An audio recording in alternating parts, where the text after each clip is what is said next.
düşün, 1-2 dəqiqə tez verirlər kitabçanı, gözləyirsən. Daha sonra açın əmri verilir kitabçaya. Kitabçanı açandan sonra gəlir sənin növbəti mərhələn. Birinci Azərbaycan dili, sonra riyaziyyat, sonra ingilis dili.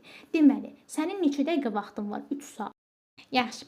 İndi sənin deməli 150 dəqiqə vaxtın qaldı. 150-ni 3-ə böldü, elədi 50, 50, 50 bizim qızıl qaydamız. İndi Azərbaycan dilinə ola bilər ki, biraz başlayırsan, listening gəlir sənə. Listening qoşullar, bir 5 dəqiqə vaxtın gedəcək, ona çox getmir. Listening qoşullar, yazdın, qurtardın, uşaqların digər səhvə oturur ingilisində əlləşir. Ay balam, Azərbaycan dili qalıb burada. Ay sağ ol.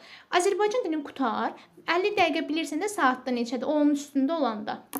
Maksimum 11-in üstündə, yəni əlavə 5 dəqiqə verə bilərsən Azərbaycan dilinə. Götürüm, yoxsa 90 dəqiqəni Azərbaycan dilinə ayırıb, riyaziyyat orada ağlar günə qalsın, anası ağlasın riyaziyyatın. Elə şey yoxdur.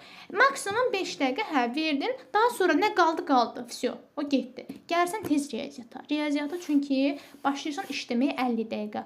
Baxırsan, özü qolunda mütləq saat aparsan. Ola bilər ki, o otaqda saat olmasın. Və yaxud da sən eləyib bir Azərbaycan dilini qutarına kimi, bir də görəsin nəzarətçi deyəcək, 90 dəqiqə vaxtın.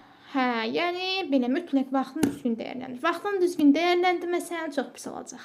Amma dəyərləndirsən, yaxşı olacaq. Daha sonra keçirsən ingilis dilinə. İngilis dilində mətn falan var sizdə, qrammatika falan. Nəzarətçinin də mütləq